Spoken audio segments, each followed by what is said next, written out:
speaking, as an unlimited amount of money. You can pay people to do almost anything for you.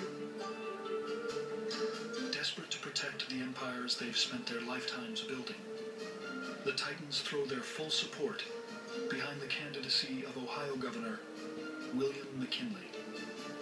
William McKinley's campaign manager was an industrialist himself, and he went essentially hat in hand around Wall Street, dunning them, saying, if McKinley doesn't win, that crazy man Bryan will be president. And if Bryan is president, don't you realize what that is going to do to the credibility of the United States around the world?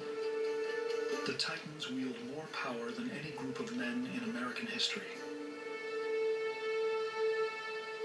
And they're about to use it. Much appreciated. This is McKinley's speech that he'll be giving at the Republican convention.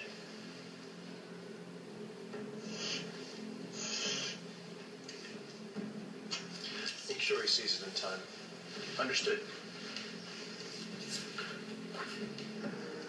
Rockefeller, Morgan, and Carnegie each give over $200,000 to McKinley, the equivalent of $20 million today. The campaign is by far the most expensive in American history, and McKinley outspends Bryan by a factor of 5 to 1.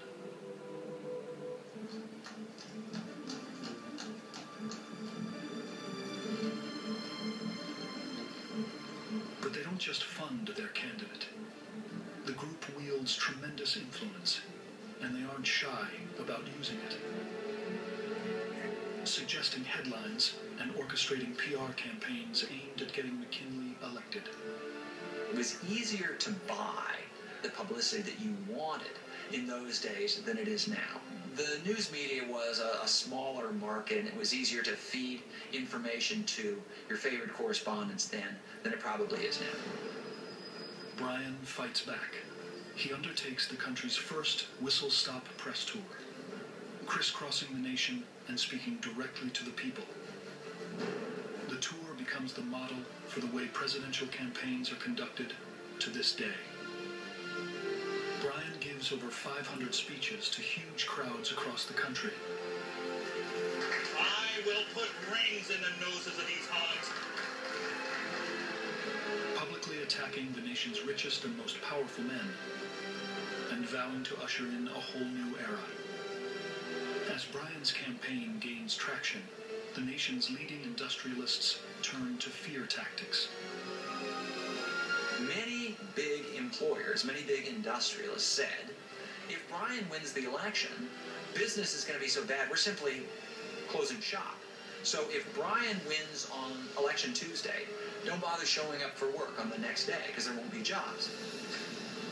Well, if you're a worker and this is something that confronts you, you're going to think very seriously, even if you had been intending to vote for Bryan. Which way does, maybe your heart leans toward Bryan, but where does your pocketbook point? On election day, the lines are drawn. It's Wall Street versus Main Street, rich versus poor.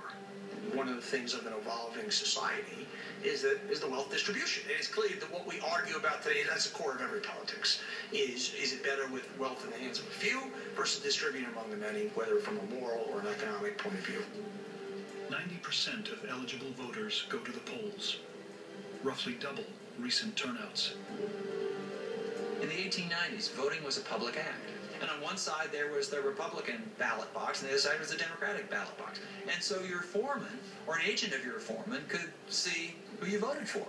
So there was a certain coercion that was employed by the Republicans upon those urban workers. They might well have decided what they decided on their own, but this simply made it easier for them to decide that.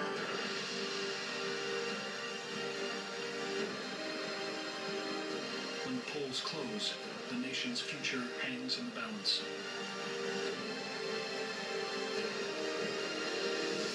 For 20 long hours, Carnegie, Morgan, and Rockefeller agonize over the results, not knowing whether the modern country they helped build will still be the same when all the ballots are counted.